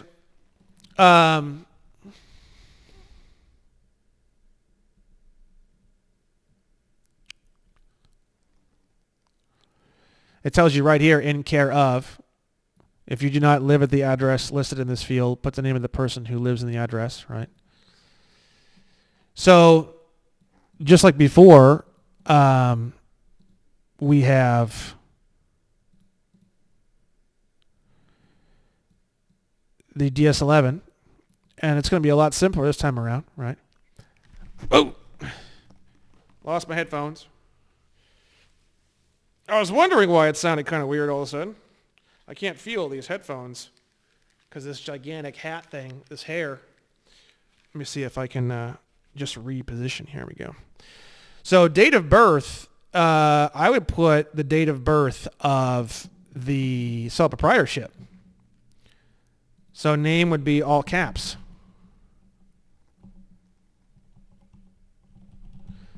And then I was born in January, but the all caps name, because it says on the all caps name was born the date it was received by local health officer. So I don't think it's a big deal if you don't have the date of birth. It's usually 1 to 3 weeks after your man date of birth.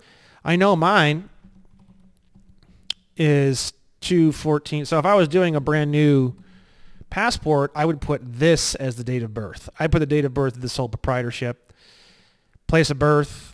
I would almost go so far as to even do Marysville, city and state in Indiana. Yeah, I guess it's okay. I would put the social security number in here. Email, primary phone. If you want to check one of these, you can go down that path. I haven't seen anyone have a lot of success with that. You'll probably need to sue them. Both regular book or standard book or large book, right? Mailing address is still going to be, real free delivery, P.O. box, or in care of, whatever you want. I'm sorry. Oh, yeah. Mailbox, P.O. box, in care of, whatever. And then page, when you sign, you're just going to sign without prejudice, and then Brandon Joe Williams, comma, agent. Or you could do without prejudice, Brandon Joe Williams, comma, agent for all caps, Brandon Joe Williams. I mean, you could do whatever you want. I'm just kind of giving you some examples. Name of applicant.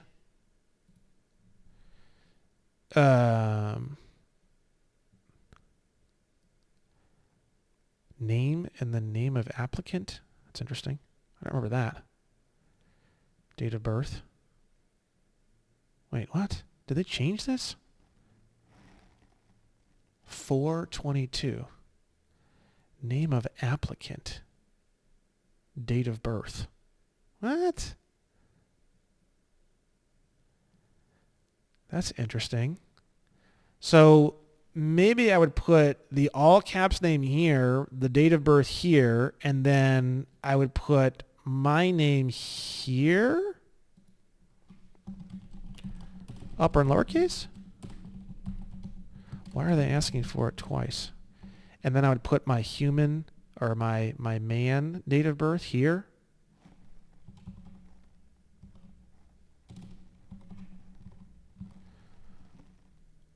Maybe I would do that. That's interesting. Huh. I haven't looked at this in a long time, and I've learned a lot since I looked at it. So I'd probably do something like this. Ooh.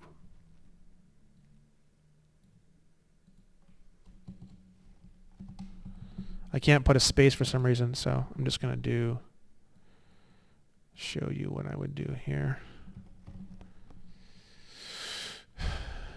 Blah, blah, blah. Put all this in, blah, blah, blah. So I would do this, and then I would do this. Maybe even like this. Ooh, that's kind of cool. I would do that. And then mom, dad, U.S. citizen, no. Just like we've always done. The hell? Date of birth, if you can find, I would just put their normal date of birth, whatever they think it is in there. Spouse, U.S. citizen, no. Permanent address, rule-free delivery or in care of, whatever you want to do. If they send you a letter that says that they need your permanent address and you didn't put it on there, just put whatever you put on the original document on the new paper too and just send it in again. People do that all the time. Oh man, they didn't fucking take it. They didn't necessarily not take it. If you put rule-free delivery, another thing is too is there's usually like a route associated with it. So like I'll put RTE number and just make up some number.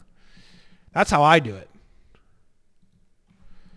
Because if you just put rule-free delivery, I think it has to have like a route number with it. You can do a little more research on that, right? But let's say, remember what you put on here, like scan it into your computer or take photos of it. And then if they send you a letter and it says, we didn't see your permanent address on the thing you sent in, please write your permanent address here and sign it. I've seen those, not a lot of those, but I've seen a few where it just says permanent address and it's got a few lines. Just write the same thing you put on the original document. Again, rule-free delivery, RTE space # 476, and then sign it. Sign it the same way you signed this document. I wouldn't change anything. Why are you changing shit? I don't care if you don't fucking understand things. It says RFD number right here. So maybe, I think that actually is the reason why I sent it to you, because rule-free delivery does not include the number. So you want to have the number. And I don't know, maybe you can go online and find like a number that corresponds with your area. That would be ideal. But I just don't know how to do that or whatever, right? Emergency contact, blah, blah, blah. Turn in your old passport. Oh, I wanted to tell you guys about this too. What identification do you need to get a passport? If you go on here, you can use, by the way, this allows us to continue to use the certificate of live birth. And actually, this whole way of doing things, this new way of doing things, you can actually just use a normal birth certificate. I think a certificate of live birth is a little bit more ideal if you can get your hands on one. But if you have just a normal bullshit birth certificate, you can use one of those now too with this new system that I've developed. It makes no difference. Okay. Primary ID, valid or expired undamaged U.S. passport book or passport card.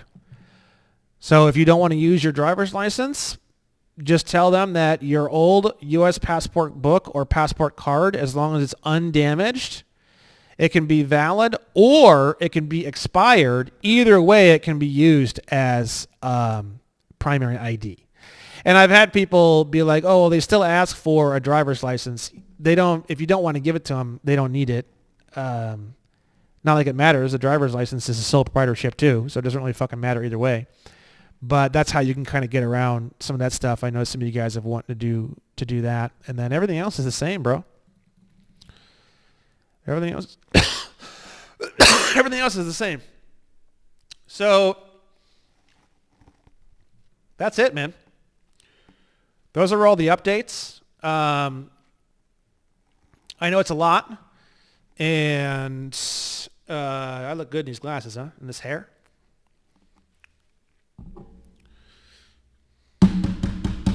It is so ordered that you quit being dumb fucks and jam cucumbers up your ass, please. It is so ordered that you jam one girthy fucker straight up your ass and spin on it. So yeah, guys, that's everything I wanted to share with you. Those are all the new upgrades. You can get all of the you can get all these documents at the amnestycoalition.org, and then you're going to go to resources and documents, and then you're going to go down, and here are all of the docs. I've rewritten everything, guys. I've done so much work the past 3 or 4 days. I've been working 6, 7, 8 hours a day just doing research into case law. There was a ton of case law. I do apologize. There was a ton of case law on onestupidfuck.com, specifically in the theory section that was fucked. I went through, I added like one picture. I didn't really add any other pictures, but I went through and cleaned up all the case law. I rewrote all the theory page. I removed entire sections of it that we don't really need anymore. I did adjustments to literally like every single page on all websites. Did some updates on Williams & Williams, did some updates on here, on the About page, on the questions and answers page, did some slight covenant adjustments, very slight. So a lot of things have been done, a lot of things have been changed. The biggest changes, like I said, is just the non-citizen national thing's out, which is going to be great for us in the long run. It's going to be kind of annoying for a minute because I know you guys are used to that. And the revocation of election is out and is replaced with the 8822B change of address and responsible party. All revocation of election related text and material has been removed off of all the websites. I've also removed a bunch of other stuff. I've removed all the weird case law or cleaned it up or fixed it. Some of the case law I found, and then there was actually even more cool stuff right in that same little section. So I added all of that in. So some of the case law was removed. Some of the case law was replaced. Some of the case law was expanded. So a lot of the case law was wrong. And I'm also building out a bunch of really cool case law stuff, files. And then I'm going to build an entire case law section on W&W for you guys for a lot of the stuff that we're doing and stuff. So you can use that in your cases and stuff like that. And then as we kind of teach more about how to do that, right? And yeah, man, I say you just use the Social Security number, live and be happy. The only place that we're still going to have some troubles is employment. How do you get employed without a Social Security number? That's still going to be a battle. And how do you get out of the taxation if you have a job where there's a withholding agent and IRS and all that's involved? That's still going to be a bit tough because you also got to think too, like, Well, Brandon, do I put non-citizen national of the United States on the I-9 form now? And, I don't know. There's going to be some things, a lot of things are going to get a lot simpler and more clear now. If I had to really give an answer to everybody out there, I would say, please, for the love of God, stop working for other people. Start doing your own thing. If you've ever wanted to do your own thing, if you have something on the side, take this video as the fucking nudge to like take the plunge and get the fuck out of doing all that bullshit, because it's like you wouldn't need to deal with all this bullshit if you had that, right? If I was filling out an I-9 now, I would not put in a social security number at all. I'd put in all zeros or something like that. And then I would click a non-citizen authorized to work until, and then I would put no expiration. And then it says here, if you check item number 4, enter one of these. USCIS A number, Form I-94 admission number, foreign passport card, and country of issuance. I don't know what I would do. I would start going down these rabbit holes. I'd find out what is a USCIS A number. What is a USCIS A number? Your registration number on your visa stamp. I don't know. I probably wouldn't do that. I don't know what that is. Form I-94. Form I-94. What is that?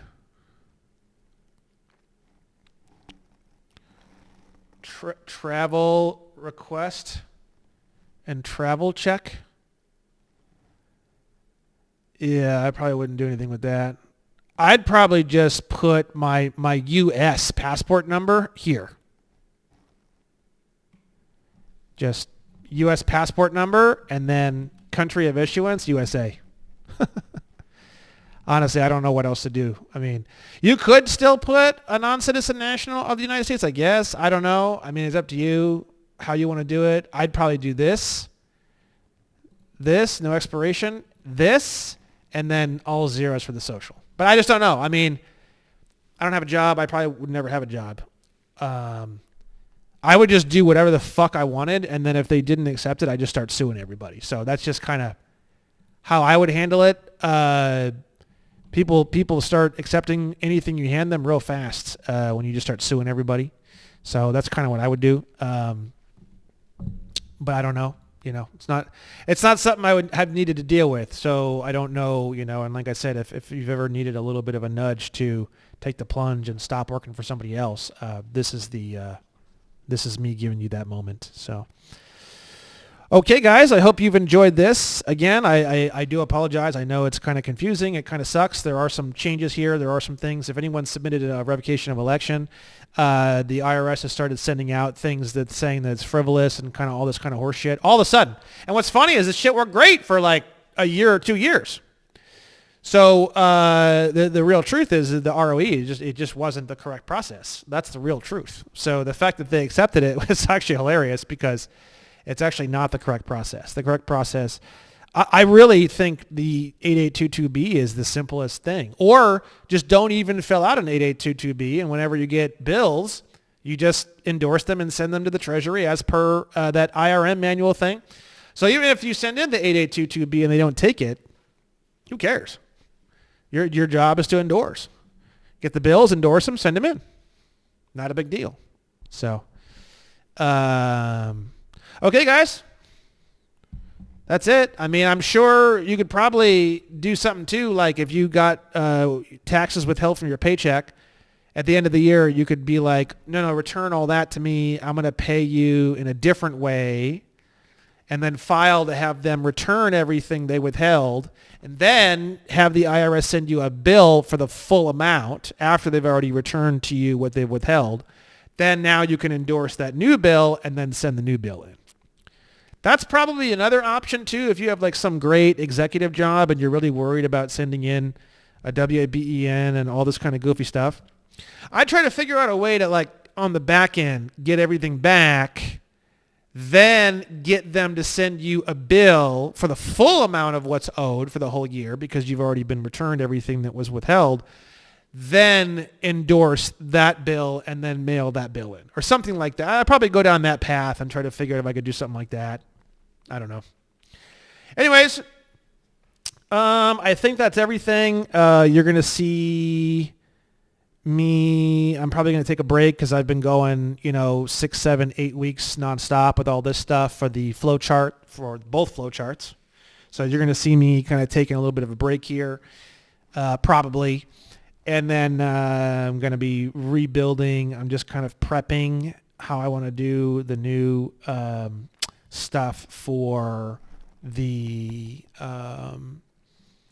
utilities. That new thing we just found, 31 USC 1501, the subsection A8, public utilities. Woo! That's going to be a real killer. But the SBA case was moved to federal court. The DOJ attorney moved to federal court. I'm moving it back because it's not going to work in federal court. So that one's going fine, I guess. MX case, the appeal is still ongoing. You guys can look that one up on Pacer. You can't look up the appeal. Well, you can look up some of the appeal on Recap. Some of it doesn't work on Recap. It's kind of weird. The Compass Hollerman appeal, that's still going. We're still doing that one. And this one is dismissed, City of Glendale. And the Wings case, case 2, that one is also, we're about ready to go to appeals. We just filed a notice for appeal on this one. So we'll have an appeals case listed as case 9 on the Wings case here pretty soon. And then case 10 is going to be the state case for the City of Glendale when I bring it back for a second time at the bat. Okay, guys, I was talking to Joey the other day. I do believe in the year 2025, I do believe we are on track to actually win something. I know that's kind of crazy, but I think we're starting to get into the rules of evidence, and we're starting to just get into this whole case law thing, and we're starting to build out things in a better way. So I believe that we're going to be able to win something, truly. I mean, these appeals cases are pretty promising too. So, but I don't think anything's going to happen this year. I don't think anything's going to happen probably in January. So as we move into 2025, we'll have a lot more cases. I'm working on several other cases to be filed. And then you're going to see my credit repair, quote unquote, I'm going to call it credit reprogramming cases. You're going to see those coming in 2025. Going to be working on making passport books and cards in 2025 for the Nation of the Amnesty Coalition. And the plan is also to start looking into and start the process of opening a federal credit union, and it'll be called National Pickletarians Federal Credit Union, something kind of fun or goofy. Unless they freak out and say it's too goofy, we may shift that, but that's kind of what I'm thinking now.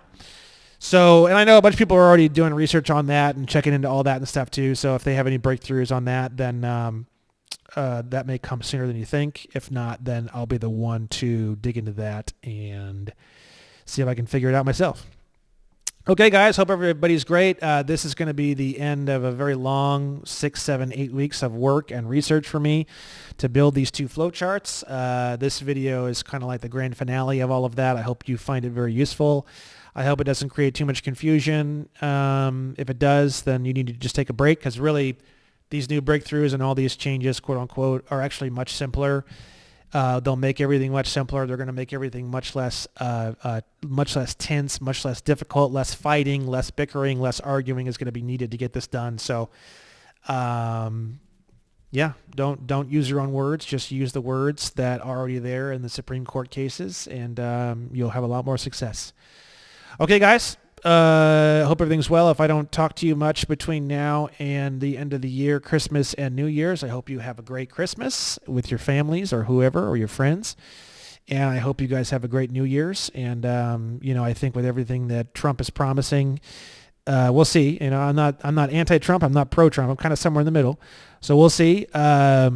If he does even 30% of what he's talking about and what he's promising, combined with all the stuff that we're doing, 2025 it very well could be the new 1776, and I am very, very excited to do it with you guys. And It is so judged. It is so ordered. We're going to have the best goddamn 2025 anyone's ever seen in their entire life. And 2025 is going to be the most incredible, mind-blowing year probably of my entire life and probably of the lives of many of you as well. So I'm glad that we're going to be in a position where we can actually understand what's going on, whereas a lot of people are just going to be kind of left in this whirlwind of not knowing what's going on. So it's a beautiful time to be alive. It's a beautiful time to, have thanks for everything going on. And I will see you guys later. See you later.